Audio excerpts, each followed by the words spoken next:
Welcome to the next issue on what happens to the fate of blacklisted customers. In particular, we'll be looking at whether these customers are able to pay whatever they owed, or whether we need to write off the amount that they have owed, meaning they completely are not able to pay whatever that has been owed to the business. Example where a blacklisted customer is able to pay part of the amount that was owed.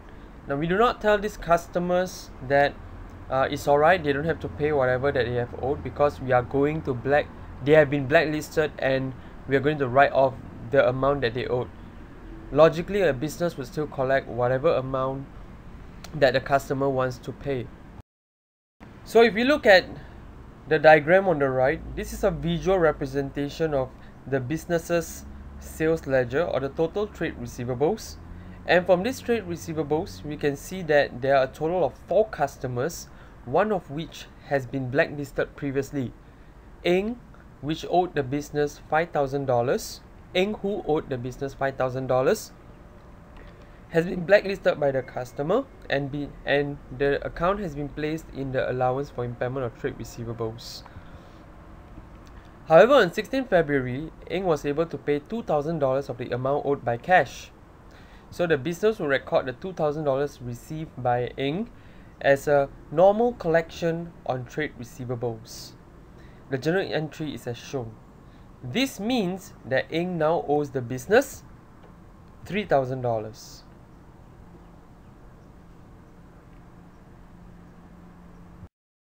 We'll look at example 2, where a blacklisted customer was confirmed not be able to pay and the amount is to be written off.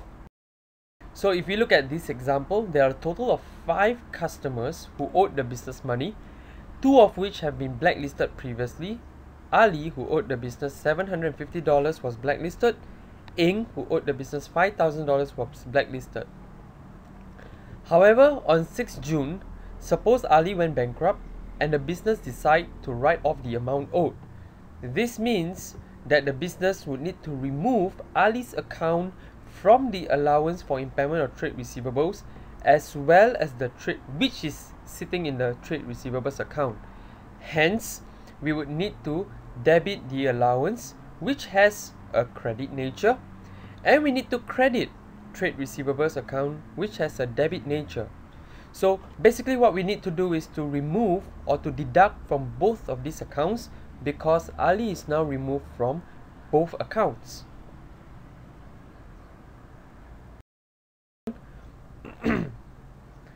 Let's look at another scenario where a blacklisted customer is able to pay part of the amount owed and the rest of the amount is written off because it's confirmed that he is unable to pay. So again, if you look at the total trade receivables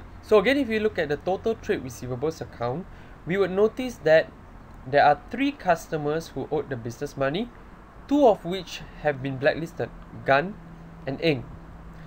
Suppose Ing went bankrupt and was able to pay 30 cents for every dollar owed by check. This means that Ing was able to pay 30% of whatever that he owed. We are given further information that the remaining 70% is to be written off. So what we need to do is to record an increment in the business's amount of money in the bank account. At the same time, we would need to remove Ing's account from the ledger.